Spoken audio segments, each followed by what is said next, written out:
Why dip it up when you can dive right in? Why let things simmer when you can cook up a storm? Why live life in half measures when you can live it to the brim?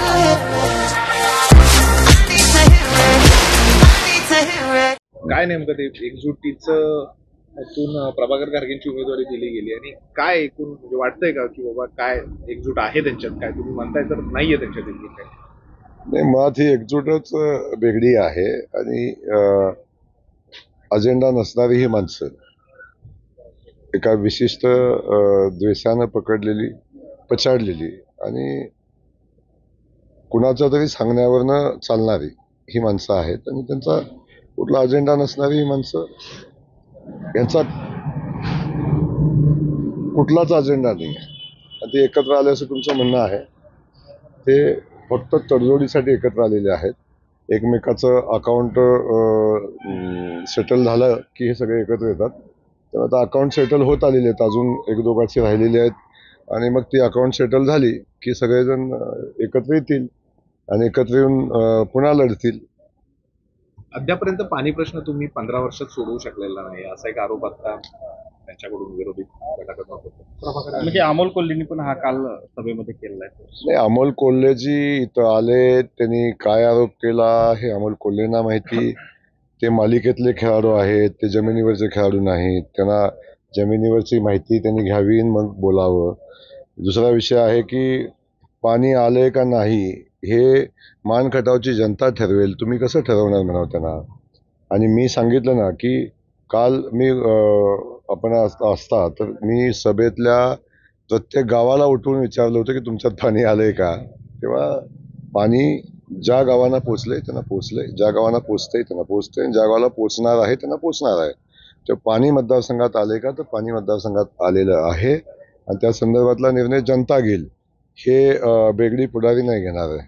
त्यांच्या डोळ्यावरची झापड आहे, ती झापड 23 तारखेला उडेल आणि मग पाणी दिसेल आणि जमीन पण दिसेल. आता जमिनीवर नाही, ते अकाउंट रिचार्ज झाल्यामुळे ते हवेत आहेत आणि त्यामुळे ते बोलतात. जसा इकडे विरोधक एकत्र आलेत पण तुमच्या इकडे तुमचं 20 वर्षाचा संघर्ष संपल्याचं दिसतंय. बंधू बरोबर आलेले आहेत, काय फायदा होईल किंवा काय बोलणं झालं असं काही? नाही, मुळातच काय की आमच्या दोघांचं काय बोलणं झालं तर बोलणं झालेलंच नाही. आता गेल्या 10 वर्षापासून त्यांना आलेले अनुभव, त्यांचा झालेला वापर आणि त्यातून आलेलं नैराश्य, या परिस्थितीमध्ये सध्याची तालुक्याची परिस्थिती आहे आणि त्यांचं म्हणणं आहे की बाबा या तालुक्यामध्ये या लोकांच्या पेक्षा माझं काम चाललंय ते चांगलं चाललंय, पाण्याच्या संदर्भातलं काम चांगलं चाललंय आणि का आम्ही भाऊ म्हणून एकत्र नाही यावं. जर वेगवेगळ्या रक्ताची माणसं, वेगवेगळ्या डीएनएची माणसं एकत्र येत असतील आणि वेगळा अजेंडा राबवत असतील तर आम्ही तर सख्खे भाऊ आहोत, असं काही आमचे खानदानी दुश्मन थोडी नाही. काय फायदा होईल त्यांच्या बरोबर येण्यामुळे? नाही, फायदा तर होईल ना. एका मताचा फायदा होतो. मग हे तर राजकारणामध्ये 10 वर्ष एवढ्या ताकदीनं काम करणारी संघटना आहे, तर फायदा तर होईल. परवा अजित पवारांची जी सभा झाली फलटणच्या भागामध्ये, विधानसभा मतदारसंघामध्ये अनेक रामराजेंवर टीका केलेल्या आहेत, मात्र त्याच्यावर एकही टिप्पणीला त्यांनी उत्तर दिलेलं नाही रामराजेंनी. नाही, रामराजेवर टीका केली त्यांना काय फरक पडतो. ही लोक निर्धावलेले लोक आहेत, यांना कोणी टीका केली फरक पडत नाही. हे स्वतःच्या अजेंड्यापासून बाजूला जात नाही, हे कुठेही इमानदारीने राहत नाही. जर आत्ता सुद्धा ते शरद पवार साहेबांच्या सोबत असले तरी शरद पवारच्या जिल्ह्यातल्या अनेक सीटला ते विरोध करतायत, कुठल्या सोयीच्या भूमिका घेत आहेत.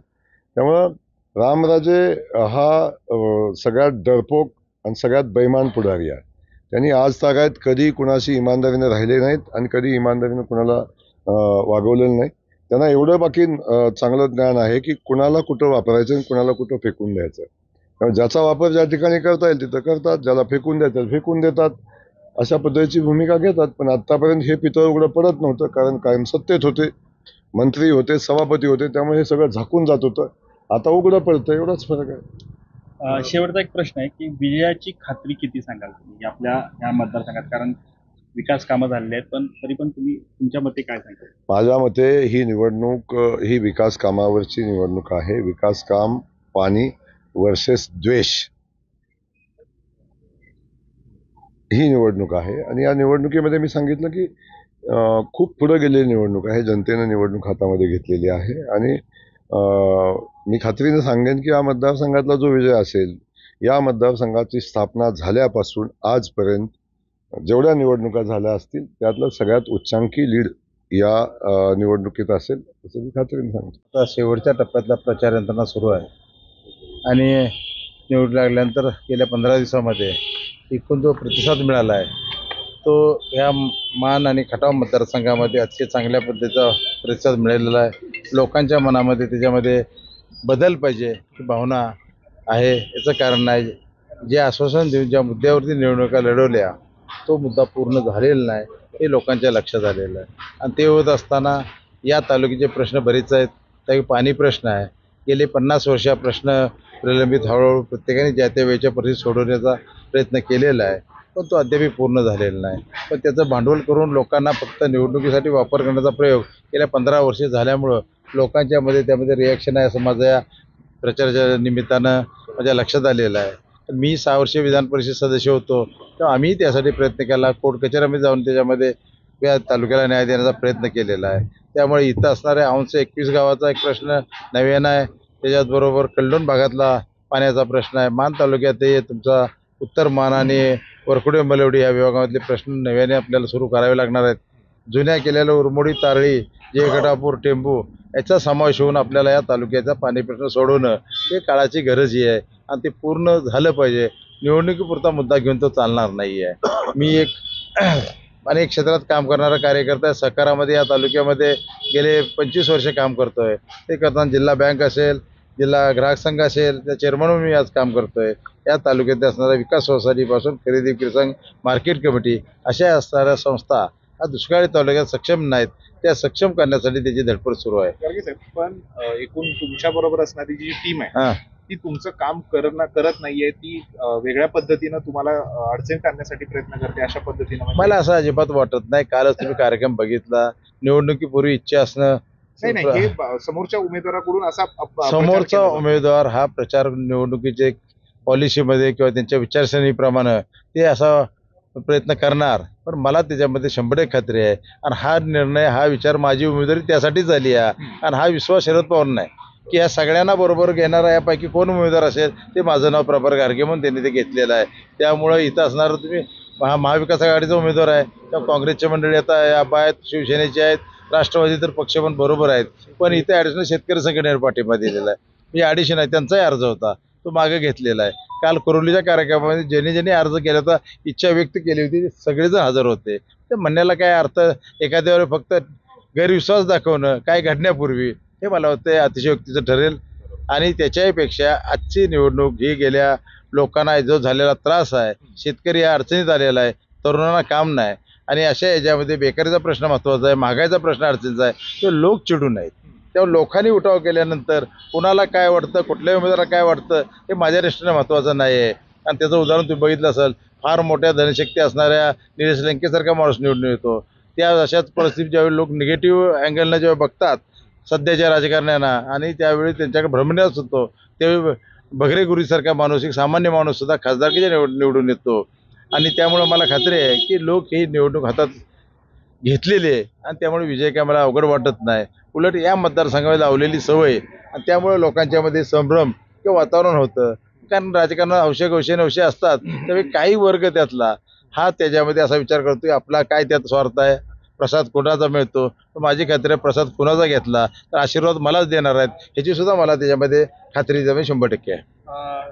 दोन्ही गोरे एकत्र झालेले आहेत. बऱ्याच वर्षांचा संघर्ष संपलाय. त्याचा किती मोठा फरक पडेल? मुळात तिन्ही निवडणुकीमध्ये हे दोन्ही गोरे एकत्रच होते. फक्त पहिल्या इलेक्शनमध्ये एकत्र येऊन लढले. 14च्या निवडणुकीमध्ये राष्ट्रवादी मतं खाण्यासाठी प्रयोग केला. 19च्या इलेक्शनमध्ये परिस्थिती बघून एकमेकांना मदत करण्याचा प्रयत्न केलेला आहे आणि ते सगळे संपल्यानंतर आता पुन्हा 24ला एकत्र आलेत. त्यामुळे त्यात वेगळं काय घडलं असं मला वाटत नाही. आणि उलट त्याचा त्यांना फटका बसेल असं माझं म्हणणं आहे की ज्या लोकांसाठी 10 वर्ष त्यांना लढवलं त्यांच्यामध्ये पाट्या पडल्या, त्यांच्यावर केसेस झाल्या आणि अशा अवस्थेमध्ये त्या फायद्यापेक्षा दोन्ही एकत्र येण्यामुळं त्याचा मला फायदाच झाला किंवा आपल्याला सावध राहता येईल असं माझं म्हणणं आहे. विरोधी उमेदवार तुमच्यावर असं 302चे आरोपी आणि अशा पद्धतीची टीका सुद्धा खालच्या स्तरावर आता माझ्यावरती जे आरोप आहेत त्याचं मी जाहीर त्यांना हे निवडणुकीच्या आत्ताच्या असणाऱ्या कायद्याप्रमाणे जे जे आरोप आहेत जे ऑनलाईनला आहेत ते सगळे जाहीर केलेले आहेत. पण त्यांनी सांगण्यासारखं काय आहे त्याच्यामध्ये तर ते तुमच्या पेपरला अशा पद्धतीचा उमेदवार देणं हे कितपत योग्य आहे? हे काय कुणावरती आरोप का केलं हे राजकारणात झालेला प्रकार आहे सगळ्या माझ्या आरोपांचं. आणि त्याच्यामुळे त्यांनी आरोप करताना दुसरं काही नाहीच आहे ना. या तालुक्याच्या ह्याच्यामध्ये कुठल्या ह्याच्यामध्ये कमी पडलो ना. आम्ही की भ्रष्टाचारासाठी कोणी एक तालुक्यातला एखादी व्यक्ती किंवा ते माझ्यावर आरोप करू शकत नाहीत. ते करताना शैक्षणिक असू द्या, सहकार असू द्या, उद्योगधंदे असू द्या, सामाजिक असू द्या आणि विधान परिषद सातारा चांगले असलं तर खटाव मानला प्रत्येक गोष्टीत न्याय दिलाय. तर मग टीका करायला दुसरा प्रश्न नाही. मग त्यामुळे ते अशा गोष्टीवर टीका करतात त्याच्यामध्ये. दुसरा एक प्रश्न आहे शेवटचा की मान तालुक्यामध्ये आपल्या ह्या भागामध्ये ट्रम्पेटचा जो उमेदवार आहे तो तुतारी नावाचं चिन्ह घेऊन प्रचार करतोय. तर गाडीची स्वाभिमानी शेतकरी संघटनेच्या पदाधिकाऱ्यांनी पकडली.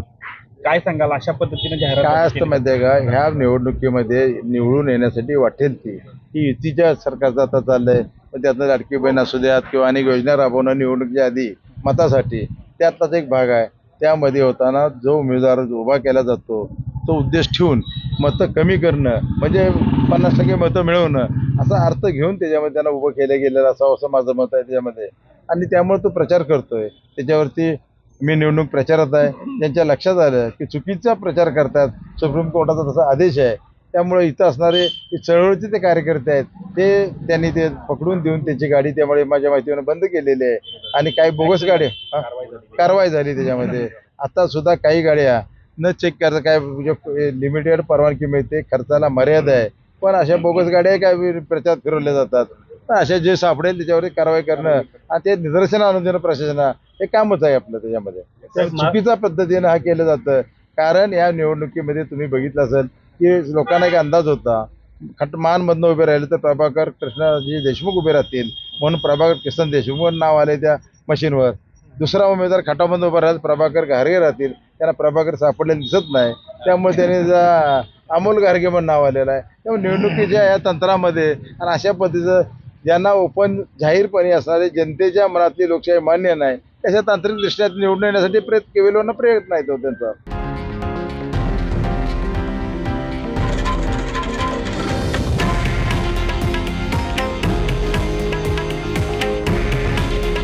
हे आहे देशातील नंबर 1 न्यूज नेटवर्क आणि आपण पाहत आहात TV9 मराठी. काळजी तुमची, हित महाराष्ट्राचं.